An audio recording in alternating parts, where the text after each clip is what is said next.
한 주간 동안 항존직 또 임직 선거를 위해서 또 새벽 기도도 하시고 또 금식도 하시고 정말 수고 많으셨고 내일 이제 공동의회로 모이게 되는데 아무쪼록 우리 하나님 영광만 드러나는 귀하고 복된 선거일이 될 수 있기를 간절히 소망합니다.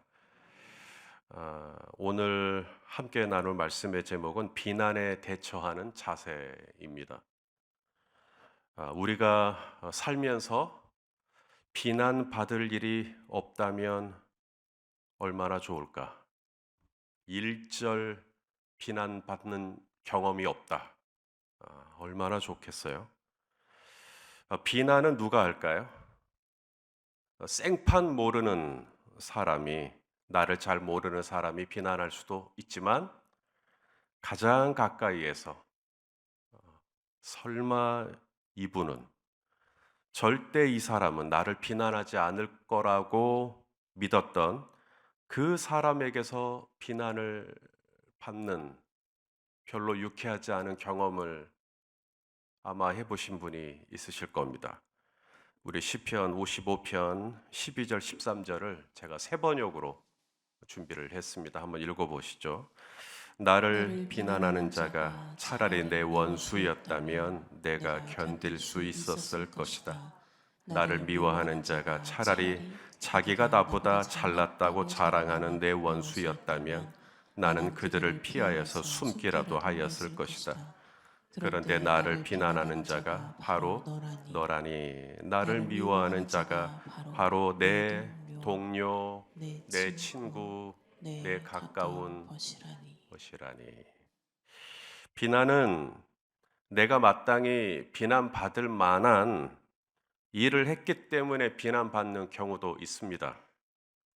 그런데 전혀 비난받을 일이 아닌데도 비난을 받을 수 있을까요? 예, 오늘 사도 베드로의 경우가 그렇습니다. 베드로가 한 일은 무엇입니까? 바로 이 고넬료, 로마의 백부장, 이 고넬료의 집에 들어간 겁니다. 거기서 예수 그리스도의 복음을 전하고 또 말씀을 전할 때 성령이 임하고 또 방언을 하고 또 하나님을 찬양하기 시작하죠. 그러자 베드로가 물로 세례를 또 베풀어 줍니다. 이것이 어찌 비난받을 만한 일이란 말입니까? 한 사람을 구원하고 한 가정을 구원한 그 일이 어찌 흠잡을 만한 일이란 말입니까?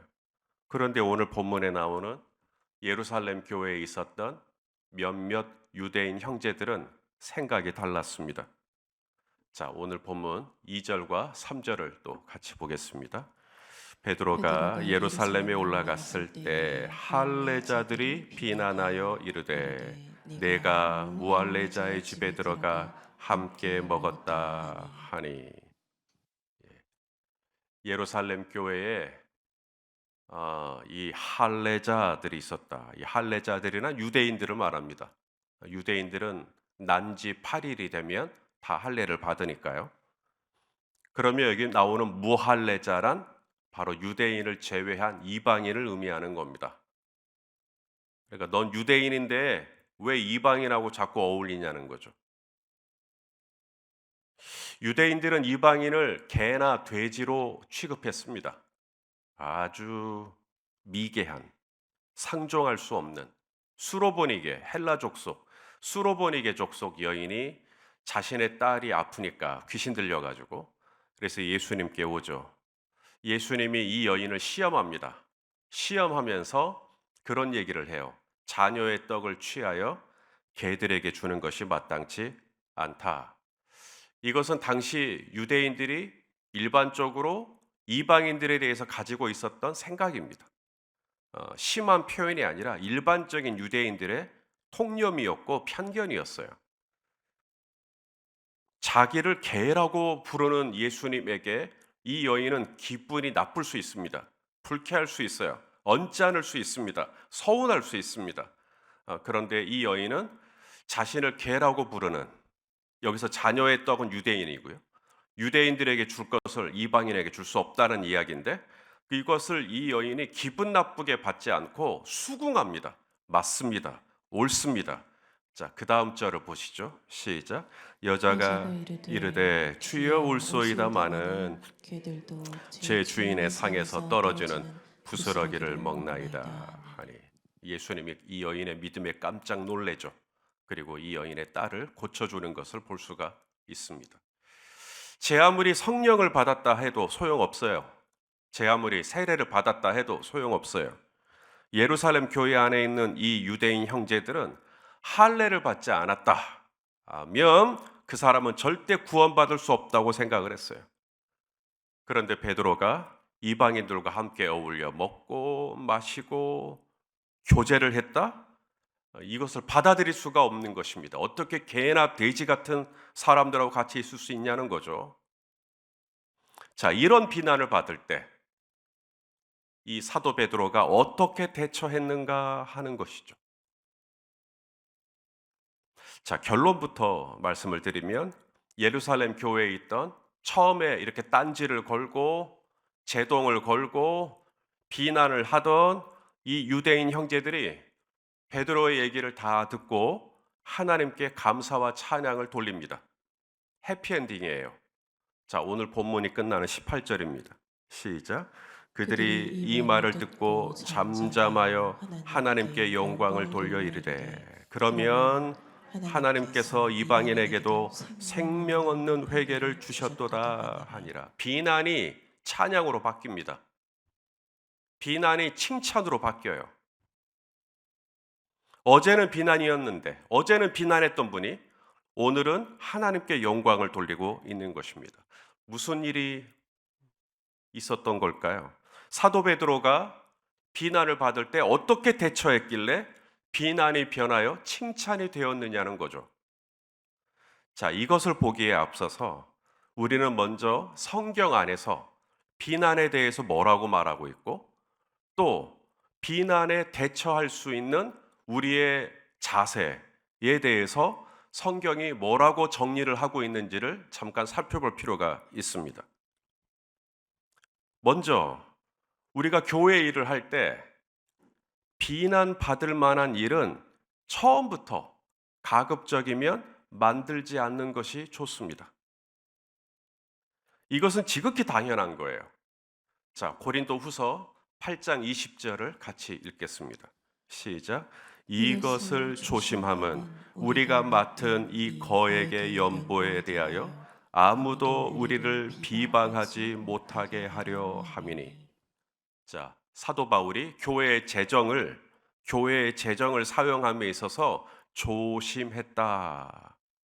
이유는 비난을 받지 않기 위해서, 비방을 받지 않기 위해서. 그래서 무척 신경 썼다. 따라서 누군가 나를 비난하기에 앞서 내가 먼저 비난받지 않도록 조심하는 것은 지혜로운 겁니다. 하지만 아무리 내가 조심한다 해도 비난받을 일이 전혀 없는 일은 아니라는 겁니다. 그건 불가능해요. 따라서 두 번째, 비난에 대처하는 자세가 뭐냐면 비난을 받을 때 어떻게 나한테 비난을 하지가 아니라 저분은 나를 비난할 수 있어 라고 받아들이는 겁니다. 누구라도 나를 비난할 수 있다는 듯이, 그것이 어쩌면 예견된 일이라는 듯이, 그것이 어쩌면 당연한 일이고 있을 수 있는 일이라는 듯이 누군가가 나를 비난할 때 거기에 유연할 필요가 있다는 겁니다. 물론 우리가 악한 일을 했다가 잘못된 일을 하다가 비난을 받았다. 그러면 사과해야죠. 죄송하다고 말해야죠. 미안하다고 해야죠. 그런데 우리가 선한 일을 하고도 비난을 받을 수 있다. 그때 우리가 생각해야 할 것이 예수님의 말씀입니다. 우리 마태복음 5장 11절을 같이 읽겠습니다. 시작. 나로 말미암아 너희를 유혹하고 박해하고 거짓으로 너희를 거슬러 모든 악한 말을 할 때에는 너희에게 복이 있나니. 나로 말미암아. 나는 예수님 때문에 이 일을 하는 건데 오히려 사람들이 욕해요. 그리고 거짓으로 너희를 거슬러 모든 악한 말을 한다. 다른 번역을 보십시오. 전부 다 비난이라고 번역되어 있습니다. 거짓말로 비난을 해요. 하지도 않았는데 했다고 비난을 하고, 내가 선한 일을 했음에도 불구하고 누군가가 나를 비난한다? 이것은 예수님이 이미 예견한 일입니다. 있을 수 있다, 그런 일이. 너희에게 얼마든지 그런 일이 있을 수 있다. 그러면서 더 나아가 그런 사람에게 복이 있다. 그러는 너희에게 복이 있다. 그러니 우리가 비난을 받을 때 이 비난이 복이 될 거다. 이 비난이 축복이 될 거다. 그리고 여전히 나는 비난하든 말든, 시므이가 다윗을 비난하든 말든, 스마야가 예레미야 선지자를 비난하든 말든, 그들은 자신에게 주어진 이 일을 성실하게 해내는 것처럼 누가 나에게 비난을 할 때 내가 그 일을 하려고 하는 동기, 내가 그 일을 하는 중심이 정말 주님의 일이라면 개의치 않고 변함없이 선한 일에 창념하는 것, 이것도 비난에 대처하는 자세 중에 하나입니다. 비난할 때마다 그만둬 버리는 거예요. 비난을 받을 때마다 때려쳐 버리는 거예요. 이것은 성경이 우리에게 가르치고 있는 게 아닙니다. 자, 베드로전서 2장 12절입니다. 읽어보시죠. 시작. 너희가 이방인 중에서 행실을 선하게 가져 너희를 악행한다고 비방하는 자들로 하여금 너희의 선한 일을 보고 오시는 날에 하나님께 영광을 돌리게 하려 함이라. 자, 이방인 중에서 행실을 선하게 가져라. 행실을 선하게 가졌어요. 그런데 악행을 한다고 비방을 해요. 또 선하게 가졌는데 거짓으로 거슬러 악한 말을 하고 있는 것이죠. 그랬을 때 너희의 선한 일을 보고 계속해서 그 일을 하라는 거예요. 나중에는 주님이 오시는 날에 하나님께 영광을 돌리게 될 것이다.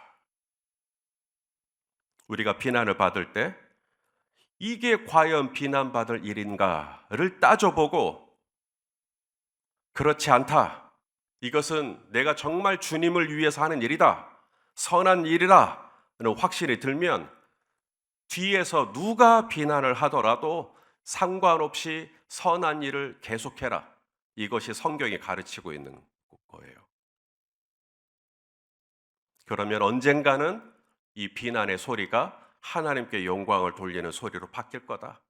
지금은 몰라서, 우리가 하는 이 선한 행위를 몰라서 그런 거니까 계속해서 선한 일을 하려고 해라. 자, 세 번째, 비난에 대처하는 자세입니다. 바로 오늘 사도 베드로처럼 하는 거예요. 우리가 실수하는 것 중에 하나가 뭐냐면, 누군가가 나를 비난해요. 그랬을 때 감정적으로 대응해 버리는 겁니다. 실수하는 거예요. 조금도 상황을 호전시키지 못합니다. 오늘 베드로를 보세요. 베드로를 비난하는 유대인들 형제들에게 베드로가 이렇게 대처합니다. 자, 4절 말씀입니다. 시작. 베드로가 그들에게 이 일을 차례로 설명하여. 자, 베드로가 뭐 하고 있죠? 변명을 하고 있습니까? 설명을 하고 있습니다. 또 베드로가 어떻게 설명을 하고 있죠? 차례로 설명을 하고 있습니다. 이는 흥분하지 않았다는 거예요. 이는 흥분하지 않고 천천히 사실은 이와 같다, 사실은 저런 거다 라고 천천히 설명을 해줬어요. 상대방이 다소 흥분하고 거칠게 나올 때 우리나라 사람들은 뭐가 큰 사람이 이겨요? 그러니까 나도 같이 그냥 소리 질러버리는 거죠. 그러면 지는 겁니다. 문제가 해결이 안 돼요. 성경이 우리에게 주는 교훈은 뭐냐면, 자, 잠언 15장 4절이에요. 어떻게 이야기를 해야 하는지. 시작. 온순한 혀는 곧 생명나무이지만 패역한 혀는 마음을 상하게 하느니라. 누군가가 나에게 거칠게 다가와요. 그랬을 때 나는 오히려 어떻게 반응하라고요? 역으로 천천히 온순하게 대답하라는 거예요. 그러면 저쪽에도 흥분을 가라앉힙니다. 하나 더 보겠습니다. 베드로전서 3장 15절. 시작. 너희 마음에 그리스도를 주로 삼아 거룩하게 하고 너희 속에 있는 소망에 관한 이유를 묻는 자에게 대답할 것을 항상 준비하되 대답을 어떻게 해라? 온유하고 두려운 마음으로 해라. 그래서 우리가 대답을 할 때 온유하게, 온순하게. 오늘 베드로의 표현대로 하면 차례로 형제님 잠깐만 제 얘기 좀 들어보세요. 하나하나씩 짚어가면서 설명을 해줬다. 특별히 이 베드로의 설명 속에서 놓치지 말아야 할 아주 중요한 것이 뭐냐면 베드로는 처음부터 끝까지 주어가 본인이 아니에요. 베드로는 처음부터 끝까지 주어가 하나님입니다. 내가 이 일을 시작한 이유, 그리고 여기까지 온 게 전부 다 하나님 때문이었다. 주어를 하나님으로 이야기를 합니다. 또 사실이고요. 베드로가 고넬료 집에 가고 싶어서 가요? 이방인하고 어울리고 싶어서 어울려요? 그건 베드로의 뜻도 아니고 베드로의 의지도 아닙니다.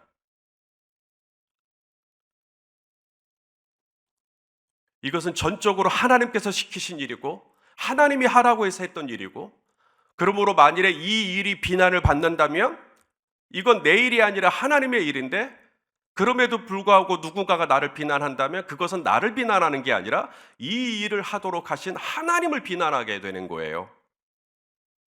지금 베드로가 그 이야기를 하고 있는 겁니다. 자, 오늘 본문 12절을 또 읽겠습니다. 시작. 성령이 내게 명하사 아무 의심 말고 함께 가라 하시매 이 여섯 형제도 나와 함께 가서 그 사람의 집에 들어가니. 자, 누가 시켜서요? 성령이요. 성령이 시켜서요. 그리고 거기에 누구랑 같이 갔다? 몇 명이랑 같이 갔다? 여섯 형제도 같이 있었다. 이 얘기를 왜 할까요? 왜냐하면 유대인들은 뭔가를 판단하고 결정할 때 증인이 필요해요. 이방인과 함께 먹고 마셨다더라. 그러면 그 일을 증언할 사람이 필요해요. 유대인들에게 꼭 필요한 증인은 두 사람 이상이에요.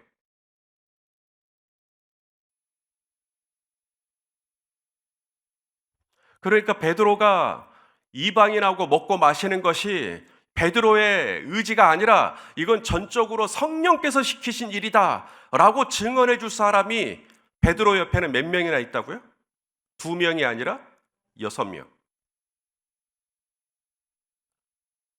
유대인들에게는 2명 이상의 말이 똑같으면 그걸 증언으로 채택을 합니다. 저는 굉장히 많은 성도님들이 교회에서 신앙생활할 때 이 원칙만 지키면 참 좋을 것 같아요. 어느 한 사람의 얘기만 듣고 판단하고 결정하고 부안해동하지 않는 겁니다. 정말로 그 같은 이야기를 하는 사람이 2사람 이상이면 그때는 믿어줄만 하겠어요. 그런데 굉장히 많은 분들이 한 사람의 얘기를 듣고 바로 뭔가를 결정해버려요. 이런 부분이 좀 아쉽다. 그런데 오늘 베드로는 말합니다. 나에게는 6명의 증인이 있다. 6명의 증인이 있다. 베드로는 3가지를 합니다. 첫째, 온순하게 대답을 해요. 그리고 둘째, 이 일은 하나님이 하신 일이다라고 하는 것을 증언합니다. 그리고 세 번째, 이 일을 증언할 나에게는 몇 명이 있다. 교회가 있다. 공동체가 있다. 자, 이렇게 베드로의 변증을 들은 이 유대인 형제들이 태도를 바꿉니다. 아, 이 일은 하나님으로 말미암아 된 일이었구나. 이 일에 무려 6명이나 증인이 있구나. 베드로가 잘못한 게 아니네. 하나님이 우리 유대인을 구원하시더니, 그래서 성령을 부어주시더니 또 사마리아도 구원하시려고 사마리아에도 성령을 부어주시더니 이제는 이방인들도 구원하시려고 이방인들에게도 성령을 부어주신 것이네. 하나님이 하신 거네. 그러면서 하나님께 영광을 돌리게 되었다. 해피엔딩이죠. 사랑하시는 형제 자매 여러분, 제 아무리 우리가 베드로처럼 차례로 설명을 하고 이 일은 하나님으로 말미암은 일이라고 설명을 하고 증인이 6명이 아니라 600명이 있다 해도 모든 나를 향한 비난이 하나님께 영광을 돌리는 해피엔딩으로 끝나지는 않습니다. 모든 비난이 베드로처럼 대처한다고 다 해피엔딩으로 변한다 그러면 얼마나 좋겠습니까? 우리 예수님, 당시 종교 지도자들이 얼마나 예수님을 비난했습니까? 십자가에 못 박혀 숨을 깔딱깔딱거리고 있는 예수님을 향해서도 내려와 보라고 얼마나 비난했습니까? 그 비난을 온몸으로 받아내며 예수님은 결국 십자가에 돌아가셨습니다. 사도 바울도 마찬가지. 천하를 어지럽게 하는 자라고, 천하를 요동하는 자라고 그렇게 비난을 받아도 사도 바울은 끝내 목이 잘리는 순교를 했죠. 저는 여러분이 항존직 임직자들이 교회 일을 하면서 일절 비난받지 않았으면 좋겠습니다. 여러분들이 상처받지 않았으면 좋겠습니다. 그런데 그건 불가능합니다. 물가에서 놀면서 발에 물 한 번 안 젖겠다는 마음과 똑같습니다. 다만 비난을 받더라도 여러분들이 하는 선한 행위를 사람은 몰라도 하나님은 알아주실 것이니 우리 하나님만 바라보고 변함없이 충성스럽게 우리에게 맡겨진 직분을 감당하는 저와 여러분 되었으면 좋겠습니다. 우리 고린도 후서 6장 3절과 4절을 또 읽겠습니다. 시작. 우리가 이 직분이 비방을 받지 않게 하려고 무엇이든지 아무에게도 거리끼지 않게 하고 오직 모든 일에 하나님의 일꾼으로 자천하여 그 다음에 많이 견디는 것과 환난과 궁핍과 고난과 그 다음 절도 있는데 읽으면 읽을수록 여러분의 얼굴이 희노래질까 봐 저러면서도 해야 돼? 우리 갈라디아서 6장 9절 하나 또 읽어요. 시작. 우리가 선을 행하되 낙심하지 말지니 포기하지 아니하면 때가 이름에 거두리라. 이것을 믿으실 수 있기를 바라요. 우리가 베드로처럼 시도할 수는 있어요. 사실은 이거라고 차례로 설명할 수는 있어요. 그리고 그 일은 내가 하고 싶어서 한 게 아니라 하나님이 시켜서 한 거라고 설명할 수 있어요. 그리고 그 일의 증언은 내 아내뿐만 아니라 내 옆에 있는 사람들 누구도 설명할 수 있다고 증언을 댈 수 있어요. 정말 주님이 은혜 주셔서 여러분을 향한 비난이 하나님께 영광을 돌리는 것으로 바뀌면 참 좋겠어요. 그런데 혹 그런 일이 일어나지 않는다 할지라도 저와 여러분이 지켜야 될 중심이 뭐냐면 주님 한 분만 알아주시면 족하다. 이것을 놓치면 안 된다. 저 그런 마음으로 목회해요. 이것 주님은 알아주시겠지. 주님은 헤아려 주시겠지. 주님은 내가 왜 그랬는지, 주님은 내가 왜 그때 그렇게 판단했는지 주님은 아시겠지. 오직 주님께서 나를 충성되이 여겨 허락해 주신 이 직분으로 우리 하나님께만 영광 돌려드리는 우리 모든 사역자들이 되시기를 주님의 이름으로 축원합니다. 기도하시겠습니다. 하나님, 저희 교회를 불쌍히 여기시고 지난 20년 동안 이 모양 저 모양으로 인도해 주신 것 진심으로 감사합니다. 때가 되매 또 항존직 임직자들을 또 세우고 또 귀한 일꾼들을 또 세워서 또 주님의 몸된 교회를 함께 섬기라, 동역하라 말씀하시니 감사합니다. 주님, 한 주간 동안 우리가 기도로 준비했습니다. 주님, 저희 교회를 불쌍히 여겨주시옵시고 이번 임직 선거를 통해 교회가 정말 평화롭고 은혜롭게 하나님 이 모든 과정을 잘 마칠 수 있도록 주님 붙잡아 주시고 인도하여 주시옵소서. 우리 성도님들 교회 일 하다가 상처 많이 받습니다. 비난을 받습니다. 어려움을 겪습니다. 주님, 그때 우리가 어떻게 대처해야 하는지 오늘 이 마지막 날 사도 베드로를 통해 가르쳐 주시니 감사합니다. 주님, 우리가 오직 주님 한 분만 바라보고 내게 주신 이 직분의 영광을 잘 감당할 수 있도록 은혜 위에 은혜를 내려 주시옵소서. 예수님의 이름으로 기도하옵나이다. 아멘.